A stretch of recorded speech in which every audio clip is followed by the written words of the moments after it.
Hi everyone, we are on the session 2 of the uh, OpenAI versus Google AI, or we call it Gemini. And then we plan to cover also, uh, because Microsoft Copilot is based on the OpenAI, we'll cover that also. So in the last session, if I just share my screen, I think I'm sharing my screen, so you should be able to see. Uh, Please let me know if you are seeing or not seeing this. Are you able to see my share? One of you answer. Yes, it's visible. Yes, we Okay. are able to. Good. So we were going last week when we covered the first session. We focused on the input, output, and the function. And function being connected, associated with the model.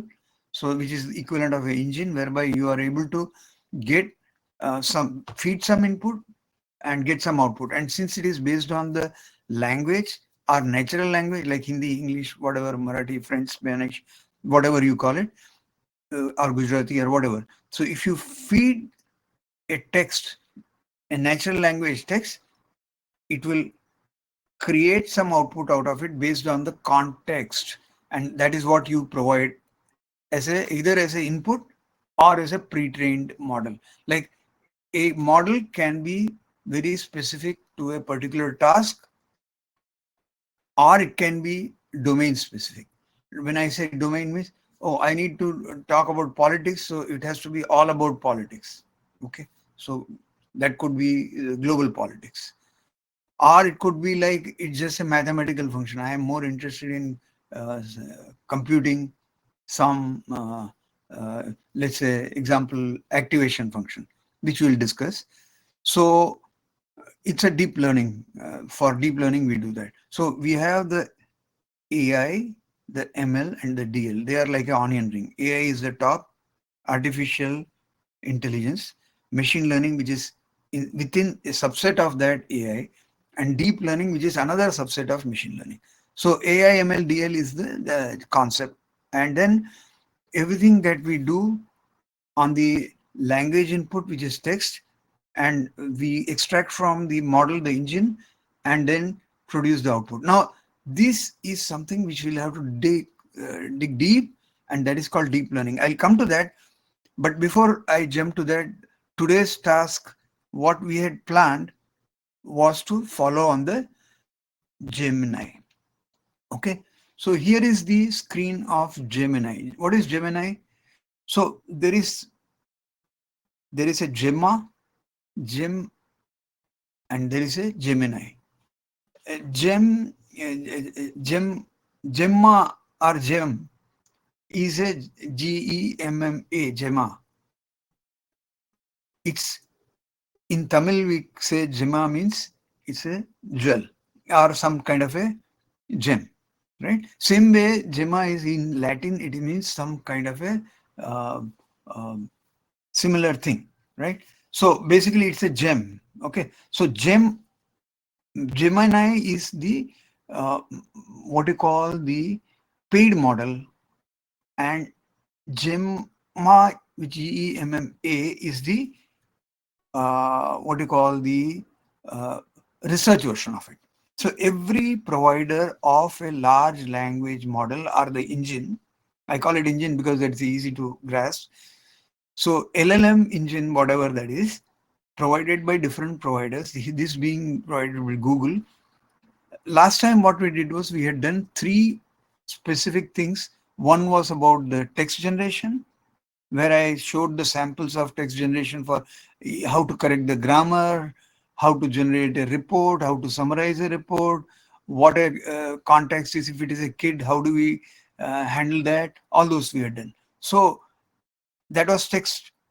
And the second thing we did was prompt. Prompt is you ask question and it will look at the prompt and set the context and answer. So here is a prompt which I asked, because last time I was stuck in the embedding. So embedding is very important. Why embedding is important is, what is the meaning of embedding? Embedding means everything, whether it is Gemini or whether it is a OpenAI or whether it's a Chat GPT. a embedding is nothing but kind of, it's a numerical representation of text code. Very important. So that means what? You feed the text, and if I say that large language module is stateless, what do you understand by that? It means if I give a text input to that engine, like it could be Gemini or OpenAI, or it could be uh, Copilot, whatever. If I give an input and if it cannot, if it produces some output by collecting all, searching over the whole world based on the model which is already there in encoded into that, it can give me output. But I go and try to correct it, saying second time, hey, I told you this, now you try to establish another one. What does embedding do in terms of mathematics? Then it has forgotten already what you told, because it cannot remember context. If it cannot remember context, it's as good as one time. So that means stateless means it cannot maintain the state of question after question you keep on firing at it, or prompt after prompt you are trying to give. If it is stateless, it is meaningless. You cannot understand. Every time it has to go and rediscover. So it is wasting its time and power and not giving what we want as we have context. So basically, that's why it is important for a integrated view, and that is where the chat GPT comes in. If you have a GPT or an engine like Gemini, you have to build something on top of it, right? So the chat portion or the interactive portion is the one which whatever text you give, that needs to be converted into, encoded into a some number. And that number, if you got word 1, word 2, word n, that is token 1, token 2, token n. Token and words are synonymously I'm using, but token is nothing but semantic and uh, syntactically uh, distilled words or keywords which it puts together as a sequence, and that sequence is nothing but a representation. It's represented within the system as vector of tokens. So that's important. So what is embedding? Embedding means you are essentially numerically representing the text or code or whatever data as a context, and which it can refer back. So if I give you a word uh, cricket, the next word you can expect as a match. How did it know? It's predicting, right? So that means when you have a vector, when you have an array, what is the relation between one word to the other word? Now, there is a bidirectional way of doing called BERT, and which is what Google followed, right? So initially we talk about forward, then you talk about backward. So if you can relate the bidirectionally both the embeddings which are going forward as well as backward within the same array, that's what is bidirectional. So you can have encoding one directional, you can have two directional. All these, whatever you do, input and output, they have to be stored in an array and they have to be encoded. So how? So I asked the question, embedding in a Gemini, what is the embedding means in Gemini and how does it enable that? Now I'm asking Gemini itself what you do actually. And it is answering embeddings are essentially numeric representation of text code or other data. In the context of Gemini, they are fundamental components that enable the model to understand the and process the information effectively. So basically, you are trying to get some output by embedding. So Gemini, likes many other large language models. So Gemini is a LLM. So is OpenAI a LLM. So is a Copilot of Microsoft is a LLM. So large language model uses embedding to convert text into format that model can understand and manipulate. So this procedure involves tokenization. So that is why I was trying to get you first itself last time, tokenization. Tokenization is nothing but breaking down the text into similar units called tokens, words, subwords, characters, right? So that's what the tokenization. So every machine or every engine in the industry which is available in open or whether it is commercial, they use tokenization as the first principle. If you are a compiler construction or a computer engineer, you always understand when you do a compilation, you have to have a tokens or you have to have a symbol, and that symbol is multiple symbols. You have a symbol table, then you do the processing of symbols so you can figure out what is the syntax or what is the semantics of the language, like a computer language, a basic or a COBOL or a Fortran or a Pascal or whatever of these world Go, including Python, C, C++, whatever. So you have a syntax and a semantics, which is what the compilation does. So in this case, it is the tokenization. So you embed and you tokenize. So what is embedding? Assign a numerical vector. So basically, it's a dealing with the vector. So you tokenize and you vectorize, or you call it embedded. And these embeddings are used by the model. So model, what it does, it understands the relation between words and sentences by comparing embeddings of different tokens. Gemini can determine similarities and differences in the contextual relations. What is a context? Context is when I am talking about certain thing. Example, now I am talking of embedding. Embedding is my context. In embedding, now if I give something, what does it translate to, or what is it that it is talking about? It has to talk about embedding. So generate it. So it has to generate a text and tell me what the embedding. I ask what is embedding, and it is giving me all this. So the model predicts the text token in sequence based on embedding of previous token, allowing it to be generate human quality text. So basically, we fed a text and told what is the context is embedding. What do you mean by embedding in your own term in Gemini? We asked, and it is able to generate the text and tell us what it is in a humanly understandable language. So perform various tasks. Embeddings are the foundation for tasks like translation. So if I give it a English and tell it to translate into Hindi, then what it does is it will take the text in English and translate that as a text in Hindi. Now, I'm not conversational, I'm only talking text to text. So if I say uh, country, then it will say Desh. Country, India, Desh Bharat. So that is the way it has to translate. And it has to summarize. So I'm only talking of two words, but you can give a whole sentence and it can translate the whole thing. So idea behind this is embeddings are the foundation. What does it do? When I say uh, country India, it has to convert into a token or a code and put it in a vector. Uh, India, then it has to put. So there are two array of two with a country and India and translate that into Desh and Bharat. So what is it doing? It's doing translation. Now this is, I am giving you simple, but this is as complex as it gets into thousands of words and 8,000 words and whatever. The more the number of words, more complex it becomes, and the number of parameters that is trained for those models engines, there are billions of parameters. So you can imagine, uh, to train just 2 words or 3 words, we are struggling, whereas it has billions of parameters and even trillions. Some of them, they are getting to trillions now. So it has already a knowledge base which is covered from all the freebies that are available on the web and all that. So it has absorbed that. So engine is already trained. You don't have to go out and check something.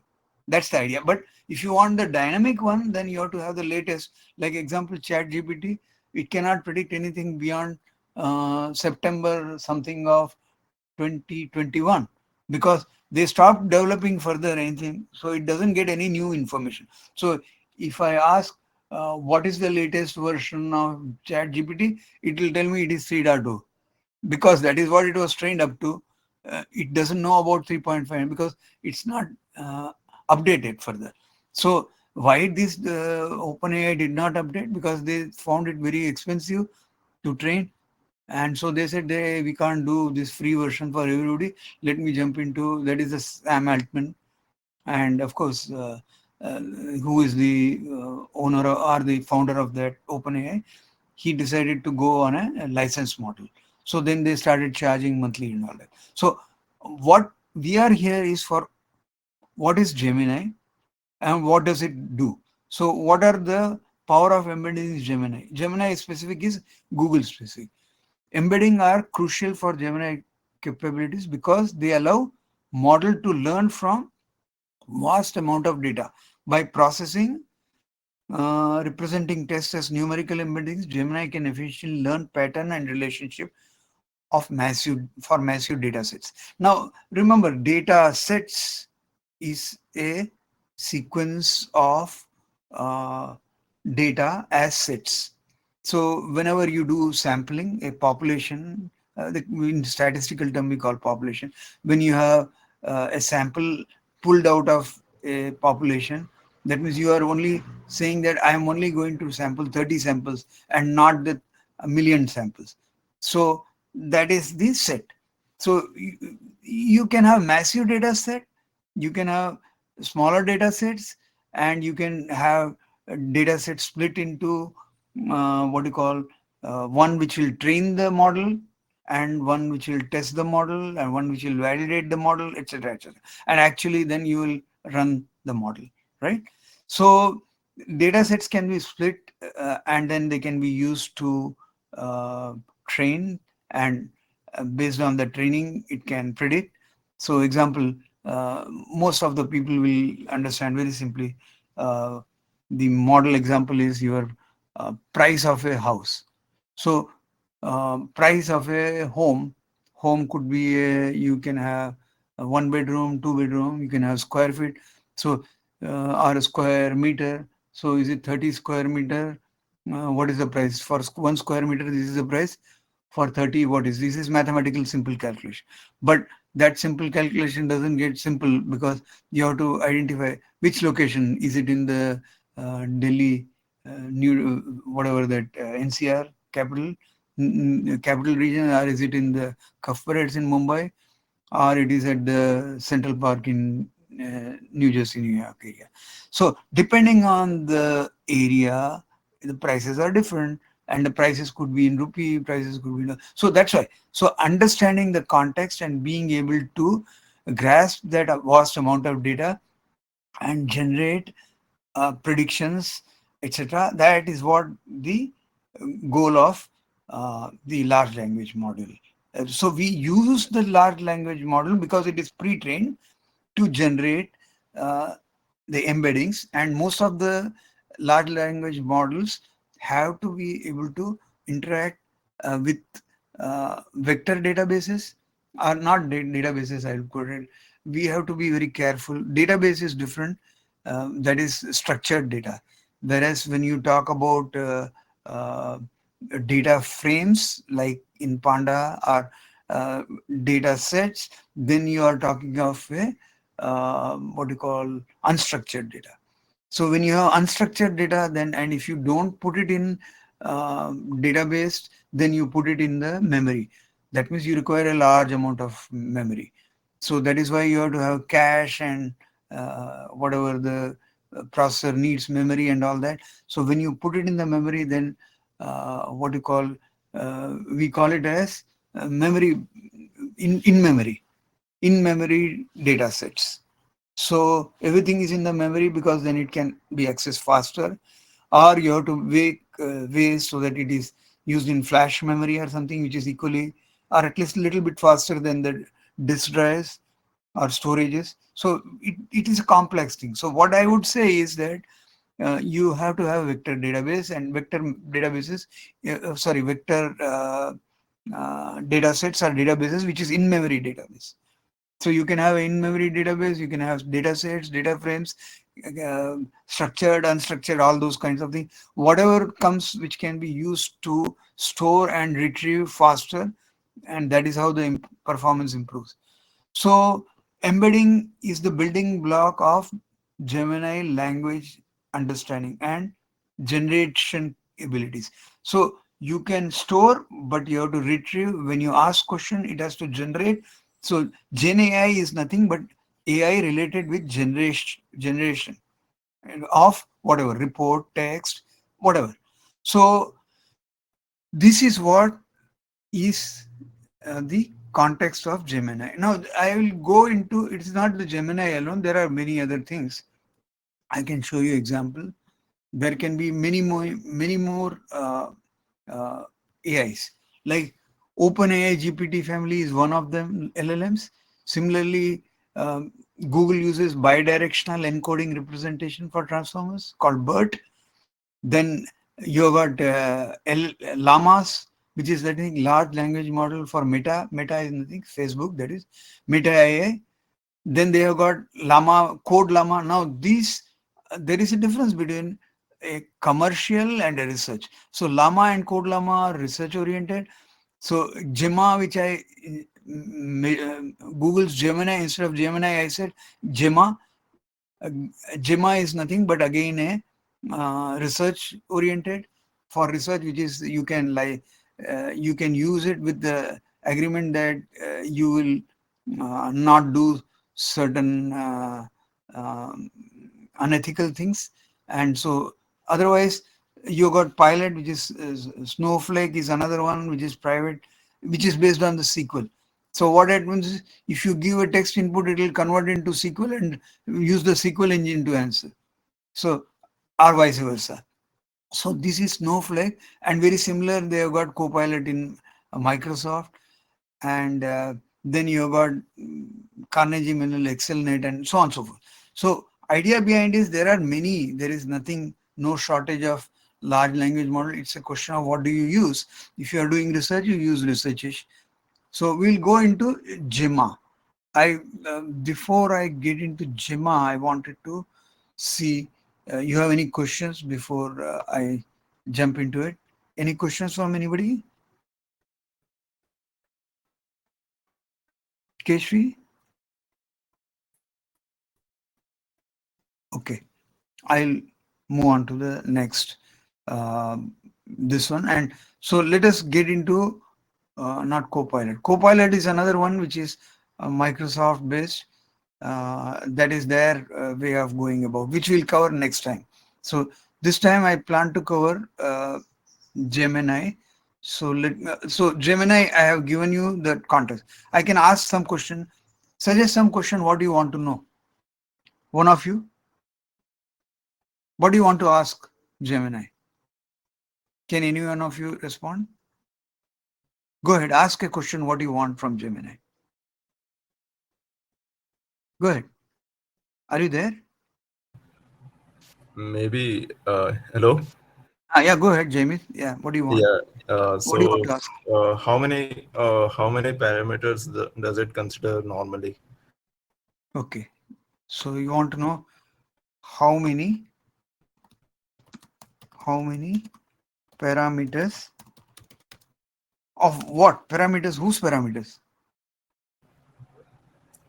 Can you, How many parameters is it trained on, or is it trained on? in general? Are you trained on, right? Yeah. Let me just put it as, okay. Let us get an answer from it, horse's mouth, and what did it say? So it is processing, it's a challenge in determining Gemini exact parameter count. Unfortunately, I cannot provide precise parameters count for Gemini. Google has been intentionally secret about exact number of parameters in their Gemini. This is likely due to several reasons. Competitive advantage. It's not revealing. It's saying that competitive advantage uh, to count given, because once you give, the competition will know how you are doing. So it is not willing to answer. Focus on performance. Google emphasize capabilities, performance rather than size. So sizing is not the issue. They are more interested in performance, it says. Uh, the LLM landscape is rapidly changing and model architecture. So what it is saying is it is so dynamic that people don't want to disclose. But here is the Gemini Nano, Gemini Pro, and Gemini Ultra. There are three versions, and they are all based on mixture, medium-sized parameters, smaller parameter count, mediums, and larger. So they are just refining. It's like integrated circuits. When you have small scale integrated circuit, medium scale, large scale, very large scale. So they are the, basically it doesn't want to reveal it, but it is in the billions. Let me clarify. the parameters that are there for different one. Let's look at Gemma. Okay, let me ask instead of that to continue on that. How many? What does let me put it context. What does to be stand in Gemma version? In your Gemma version. So let's see what does he say. To be in Gemma, a quick breakdown. To be stands for 2 billion parameters. Okay, this is the smallest one. Okay, it is in the context of language like Gemma. The number of parameters is a measure of model size, complexity. A parameter is essentially weight or coefficient that the model learns during training. So Gemma 2B specifically refers to version of Gemma model with 2 billion parameters. This makes it relatively small model compared to some of the large language model we have seen recently. Why is size important? Small models often require computational resources to run, making them suitable for device with limited memory or processing power. So if you have got an Android and you want to use a Gemma, that is doable. But if you want Gemma 2B, but if you want Gemma 20B or 200B, then you cannot do it on a Android. That's what it is. You then may require a high performance computing at the back end or a cloud. So smaller models have a limited memory processing power, and generally smaller model provide quicker interference only since they have smaller processing to do. So less prone to overfitting. That means, so there is something called temperature. You can temperature, if it is 1, then you are approximately okay. But if it is less or if it is higher, then you are overfitting or underfitting. So the important thing to note here is whether you are overfitting or underfitting. Okay. So fitting means what? If you have a model and you try to provide some sample, then you are trying to get the answer. It may, if it is, it may confuse if it is overfitting. That means what? It will only give you a specific answer. But if you so there is a overfitting, underfitting aspect, which is what is related to precision of the answer. Okay, whether you are going to get accurate answer or you are going to get a confused answer. If you have a model and you fit it, like example, if I say, I have, let's say you think of apparels. So if you think of apparel, we say that, hey, it's a medium, large, extra large, and universal and all that. And suppose if you say, I have a large requirement and I give it a medium, will it fit? It will not fit, it will overfit. So fitting is underfitting or overfitting. That's the concept here. Okay, let's now move on to when we do all this, what do we need? So let's look at a little bit deeper into deep learning. So you can see that Gemini is there. Same way I can also project to you. Let's see whether I have that. I think I have it. Yeah. Let's look at Gemma. So this is on the Kaggle. You can go on kaggle.com. You can get, but all that Gemma is a family of lightweight open models built from research and technology Google used to create Gemini models. So Gemini model is the larger model. Gemma model is the research model. So Gemini is commercial. Gemma is the research model. So what has got? Let's look at the model. Every model has a card. So you can define. We can understand from the card. So model card says model page Gemma. What is the task it can do? It can do text generation, text to text generation. Language, it is using English. Then resources and technical documentation. So you can get the details of Gemma on the Kaggle. You can get on the AI toolkit. You can get in a Vertex model. So Vertex, okay, Vertex is the Google's commercial, and that is on the cloud. Vertex AI. So what? Did anybody say something? Sorry, did you? Did anybody speak anything? Okay. No, no. So it was Jamit. You said something. No, sir. No one Okay. spoke. Okay. There was some. Okay. No. No problem. So what was I trying to do? I was trying to tell you about Gemma. So Gemma is nothing but a model, and its representation can be done. So model. So you can see that Gemma is based on various coding. So inside you have to worry about Keras, PyTorch. So there are frameworks. So first thing you understand a framework. A framework is it's built over the framework.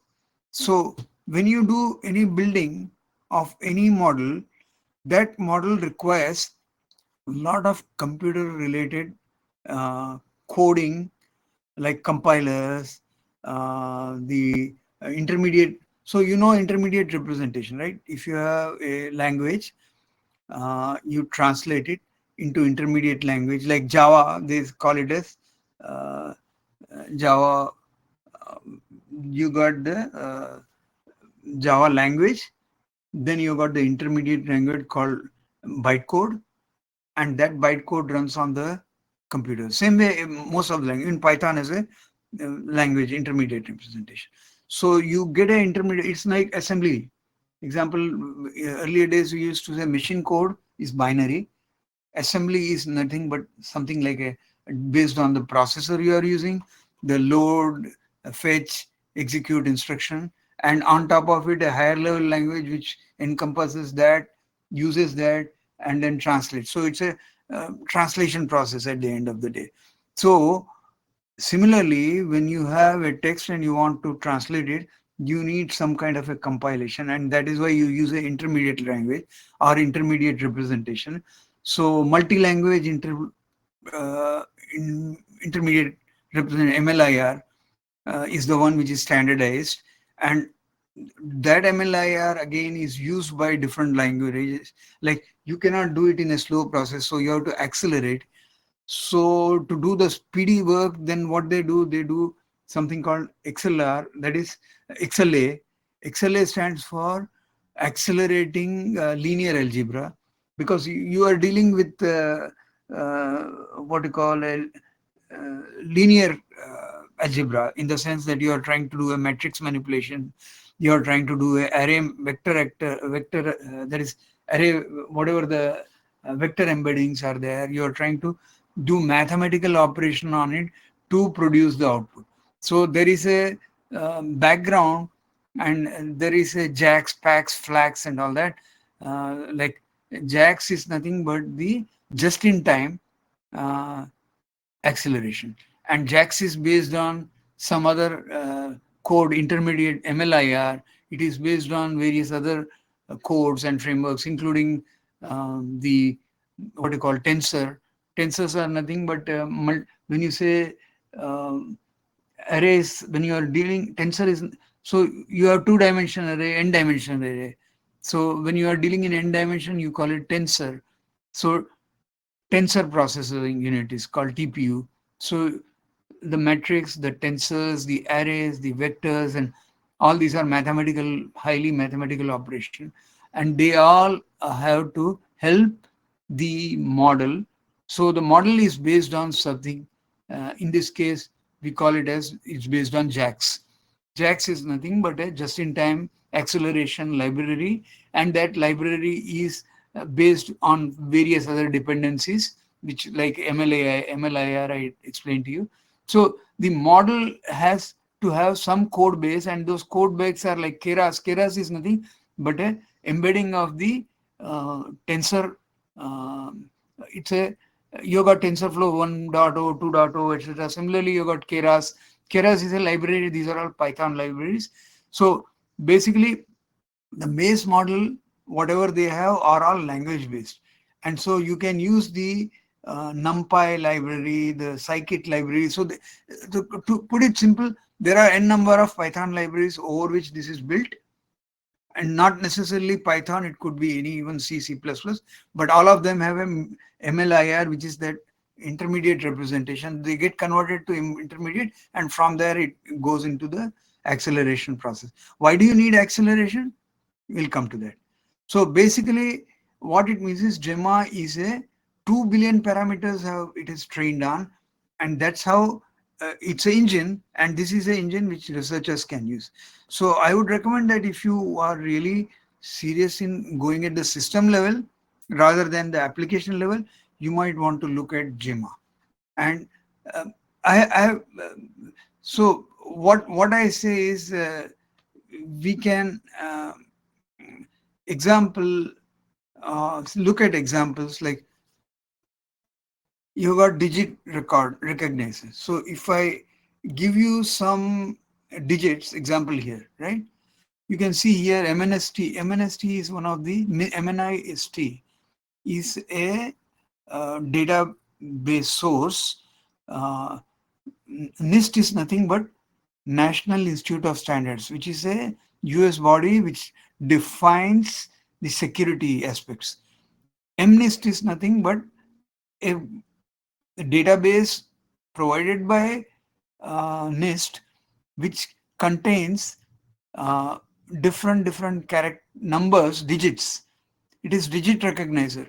So I can like a doctor, when they pencil they recommend something, they put some number, we don't even know what the hell they are writing. So same way you can have, you have to recognize the character in writing. Whatever you write, you can recognize that it's a 0 or a 1 or a 2 or a 3, depend. Everybody can write in a different style. You can use somebody may use Arial style, somebody may use some other style, some may have their own handwriting style, right? So when your fonts are different, how do you recognize it? So there is a database, MNIST database, which is the most what people use. It's called Modified National Institute Standard of Technology, MNIST based, and which is a bit of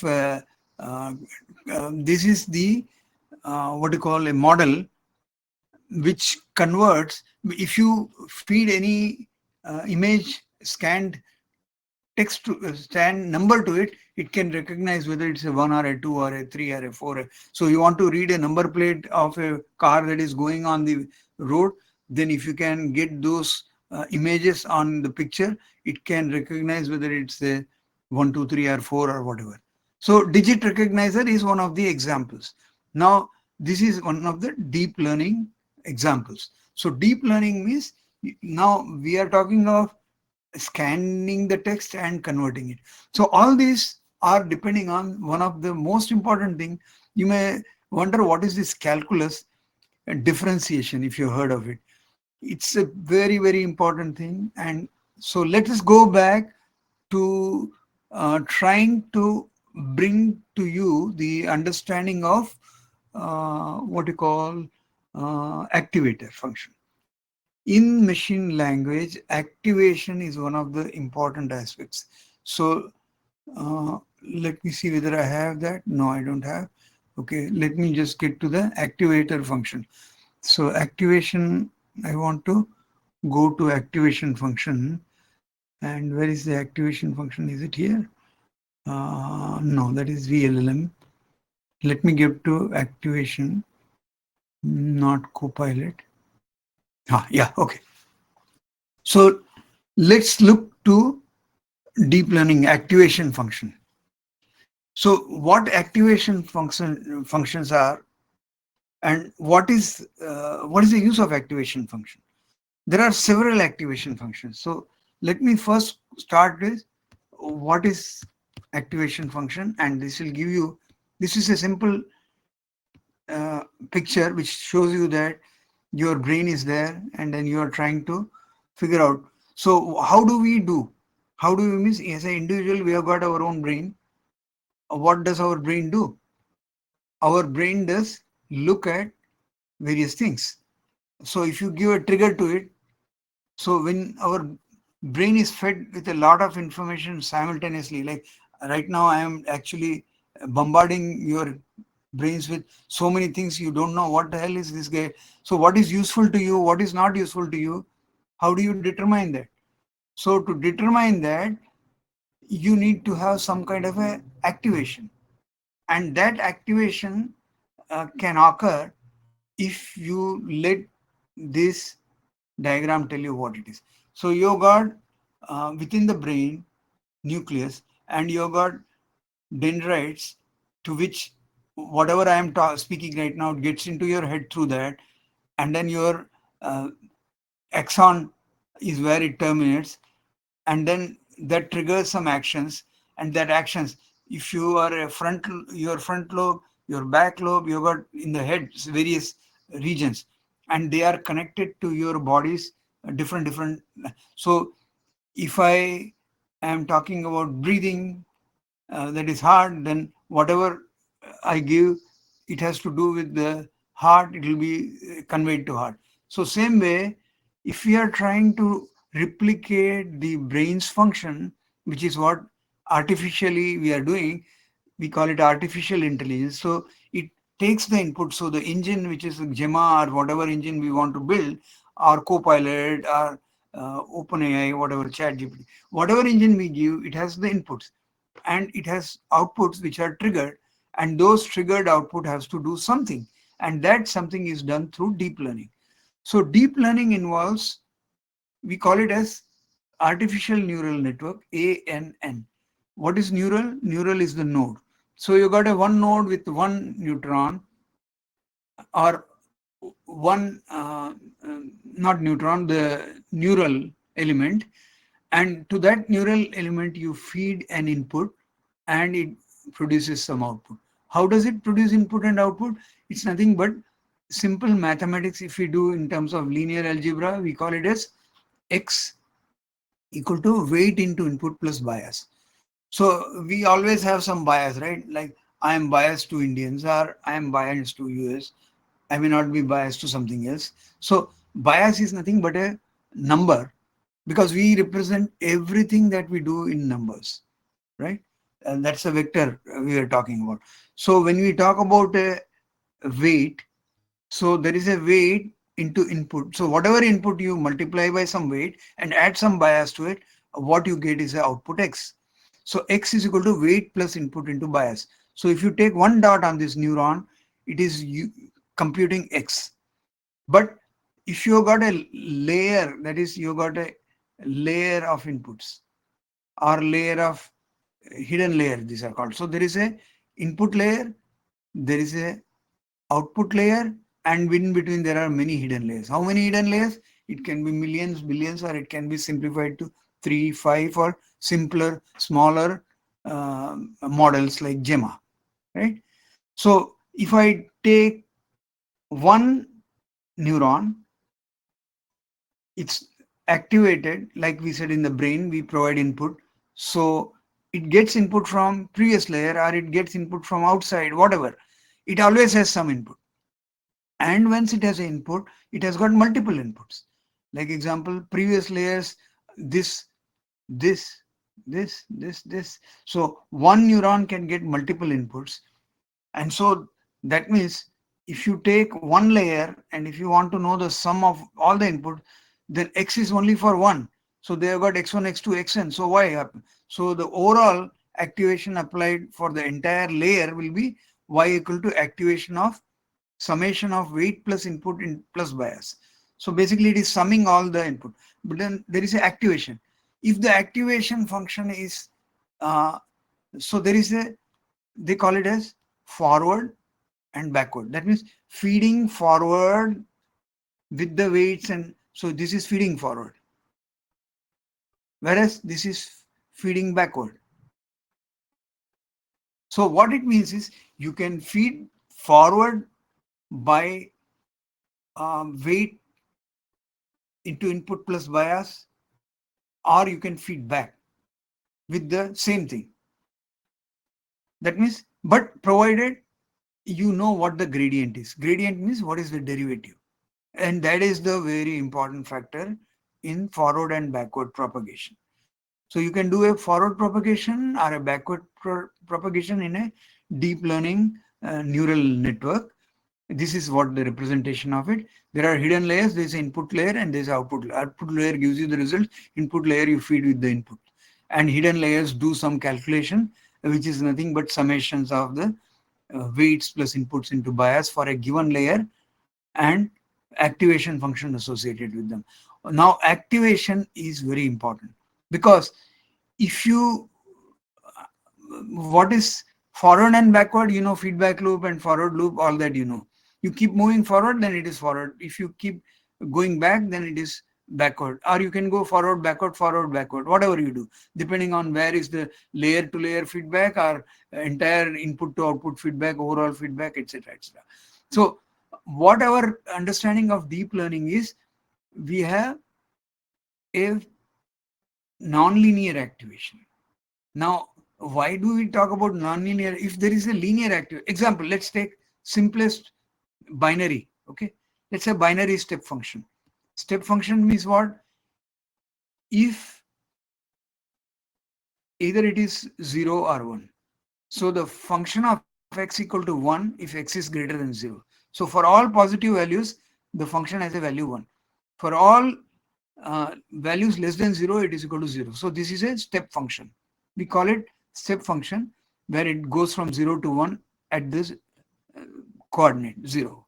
So if you have a step function, then you are able to get only pause. So whenever you have a, that fx which we have multiplied already, we said x equal to weight plus weight in input plus 1. So if x is, if you are going to have greater than 0, then you are going to get some. If it x is equal to less than 0, that means it's negative, then you are going to get nothing out. So that is a step function. Now, because it is step function, it means what? You will never know what happened if you are going to have a feedback. Feedback is 0 because feedback is negative, right? For anything less than 0, you are not getting any feedback. So that means you are not getting any feedback, so it will remain constant. So that is the problem we have with binary step. This is the simplest activation point which can be implemented with a single if-else condition. So if x is less than 0, return 0, if else 1. So if you do a binary step 5 and binary step -1, -1 will always be 0 because it is, but if you do 5, then you will get 1, right? Anything greater than 0, you are going to get. So that means what? The binary step function can be used as an activation while creating a binary classifier. So you have a binary classifier. The classifiers are nothing, the output, right? At the output, we want to classify what was it. So classification is like, example, house price is greater than 100 or 100,000. There is lakh, 1 lakh or less than 1 lakh. So we are trying to classify a price of a house, right? So that is classification. So if you have a binary classifier, it can only say a 1 or a 0 types. But if you want something better, then you have to change the, because derivative of a step function is 0. So you are not going to get anything for all x less than certain. So linear function, here you have got linear function. Instead of a step function, you are having a linear function, fx equal to ax. So you can see slope on the coordinate ax. A is the slope. So if you have a linear function, then, so this is called linear function. If you have a linear function and if you do, example, if it is 4x, if your function is x and your linear a is equal to 4, then you are getting 4x. So linear function 4 and linear function -2. So if it is 4 into x, 4 into 4 is 16, 4 into -2 is -8. So your output is 16 and -8. So what it means is that you can have a linear function. So here it can equally or at least have some feedback. So feedback will have some value, right? When you feed forward, if you move from one layer to another layer forward, then there is no problem because it's all positive. But if it is negative, then you are going to get some feedback, and that is some feedback at least better than the step function, in the sense that we are able to get some negative feedback to correct. Why do you need negative feedback? Because if you ground truth, we call it as ground truth. That means if you feed something, you get some output, and if the ground truth is something and you want to correct that ground truth versus your calculation, there is an error difference between the two, and if you want to correct that, then you have to give a feedback, and that feedback has a what you call weight, and that weight is derived because of the function a. In this case, it is called what you call the feedback being provided by the weight function. So linear function in this case. So instead of linear activation, so you can have a, if you do a activation with step function, you will not get any feedback. If you do with linear, you will get linear. That means what? It will be proportional to whatever your slope is. And therefore, that is why we said that differentiation and derivative of a slope being a is if it is a ax, then slope is a. So therefore we call it as linear regression. That means what? Activation function allows you to provide a feedback which is linear, but if you want a non-linear feedback, then what will we do? We have to have something different. So sigmoid function is one of them, which is popularly used, where the slope comes out like this. So you have got a lower value, it is exponential. So 1 upon e raised to minus x. So fx equal to 1 divided by 1 plus e raised to minus x. That is the sigmoid function. So these are deep learning functions, for activation functions, which allows a feedback to be exponential, but at the same time lower on the negative side, on the feedback side, positive, but not it is not it is also increasing exponentially. So sigmoid function is one of the example, and NumPy supports a sigmoid function. So these are all libraries which sigmoid define sigmoid function x, and the result is z, and z equal to 1 by 1 plus np into. So this is calculation using the NumPy, but essentially these are some numbers which are closer to 1. You can see are 0 to 2. So they have a spread of probably 3 standard deviation. That's all. So depending on how much you can see here, it's from a given value it is plus minus 3 maximum. After that it eases out. So it is important statistically how deviation is, and so that you can zero down on your feedback to be able to correct it. So tan is another function which is used popularly, but more than tan, it is the ReLU. ReLU is the, because when you do nonlinear, computation becomes complex. So that means high performance computing is required higher and higher, and you require GPUs and GPUs and whatnots. So instead of that, if you do a little bit lesser, like linear, here, ReLU is what it is. ReLU is the uh, activation function, and it is a non-linear, and it stands for rectified linear unit. So it is a linear unit. It is on the positive side, it is linear, and on the negative side, it is 0. So what happens? So at least you know that if you have neurons, example, I will just to clarify, if you have neurons here, and neurons means our here, if there are 1, 2, 3, 4, 5, 6, 7, 8, 9, 9 neurons on a layer, and out of this, let's say 3 of them are on the negative side, and uh, another 6 of them are positive side, which is what we don't know. Then the nonlinear, already it means that some are 0, some are 1. So that means what? Essentially, when you do a summation, it will get actually a nonlinear. It is not going to be linear. It is not a straight line, right?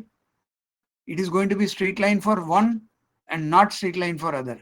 So it's a rectified. Linear would have given all one-sided, right? Here one side, here this is linear. But if you cut off this one of them, you only make one side linear, the other side zero, then it becomes non-linear. Non-linear, but with a simplified calculation. So you are able to calculate in simple terms. So that way, the activation function ReLU is the most popularly used, because it is computationally very efficient when compared to sine, tan, and all that. ReLU is the most efficient. So ReLU is rectified linear where unit where you got positive slope and negative zero. You can also have some leaky ReLU where you have got some leak on the what you call on the negative side on the feedback. So you can have a lower feedback, but at the same time your ability to correction is there. So similarly, there are many other functions available. Parameterized, that means what some of them slope is different. So the feedback portion is important. Here fx, f fi equal to y and fi equal to ay on the negative side of it. So this is one of the another function. The exponential linear unit, this is ELU they call it. So there is a LU function which is like this. So when you see on the back side, you know that how nonlinear it is. This side is okay, that side is nonlinear, and you can get. And there are functions like Swift function where these are newly discovered ones. Swish is also less known active, was discovered by Google.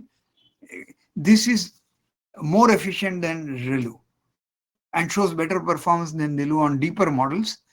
So Swish has a range of infinity to minus infinity. This is the function definition. This is how it is computed.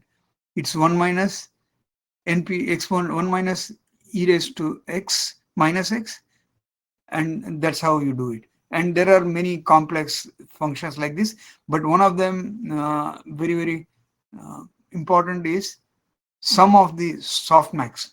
Softmax is a deep learning uh, activation function whose which is based on sigmoid, but whose value is between 0 and 1. That means what normalization occurs automatically. You can have anything, but if the sum of the, it's like a probability, right? Probability is 0 to 1. So if it can have, suppose you got output from neurons as 1.2, 0.9, 0.75, then what will do it is normalize so that it will divide, and so that the total of the sum of these is equal to 0.42, 0.31, 0.27. So it has normalized it so that sum of the values is equal to 1. So that's what the softmax is one of the advantage.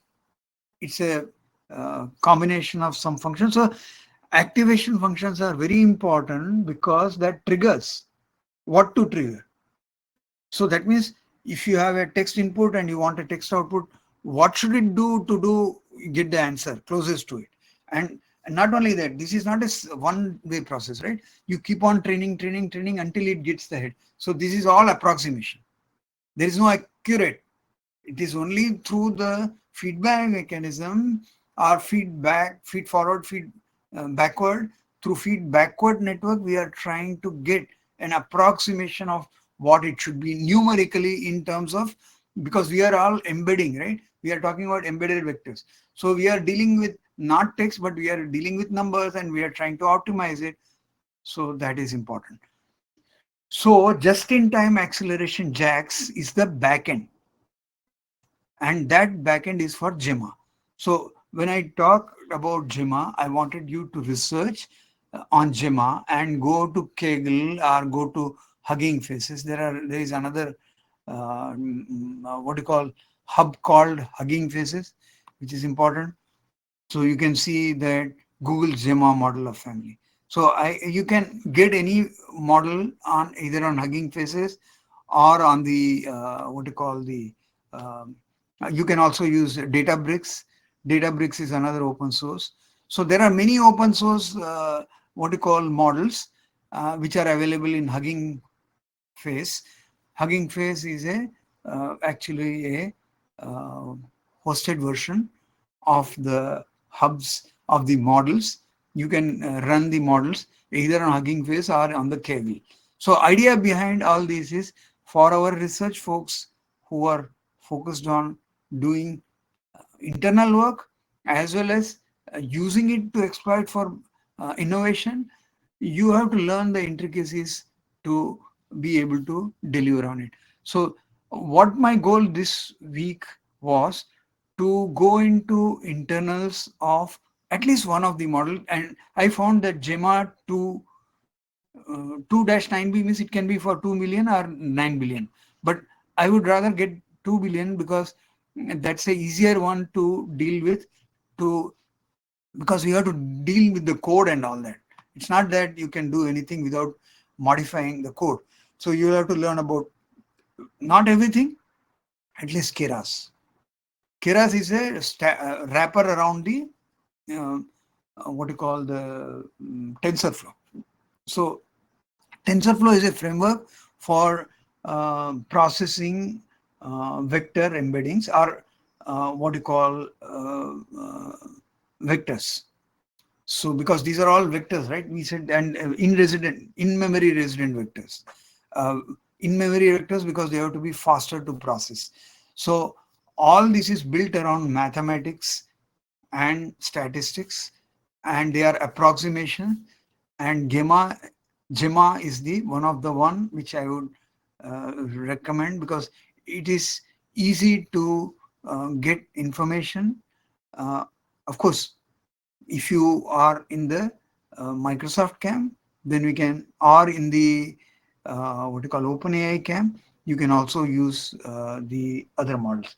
But the knowledge information that is available is plenty, and you have to go and discover a lot. I would say start with something which is already researched a lot, and then you can move on. So it is not that you have to use only Gemma, you can use Copilot also. We'll see next time. So idea behind today's lecture was to compare, and last time we see how the text was, how did we go about having the understanding what is a text, what is a vector, what is embedding, how do you feed forward, how do you feed. Last time what we had seen, this was used for OpenAI, and that was ChatGPT. So GPT is the engine, generative pre-trained transformer. So it's all transformers. There are different transformers. That means there are different engines. Like you have a engine from airplane engine, or either a car engine. It depends on what engine you are using. So similarly, the text processing is the lightweight part of it. If you want to do image processing and speech processing and all that, that is multimodal uh, GPT or multimodal engines, or the LLMs, what we call large language model, then it's what it is. So I think I am going to stop here on today's this one. Anybody, any questions before I close? Jamit or NK, anything you want to know? Okay, I think then I'm going to stop the recording.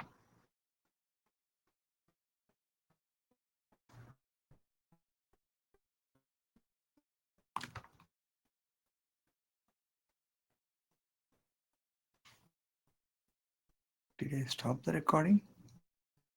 I hope. If not, I'm going to close the session today. Everyone, thank you very much, and I will close it. With that, the recording will stop automatically.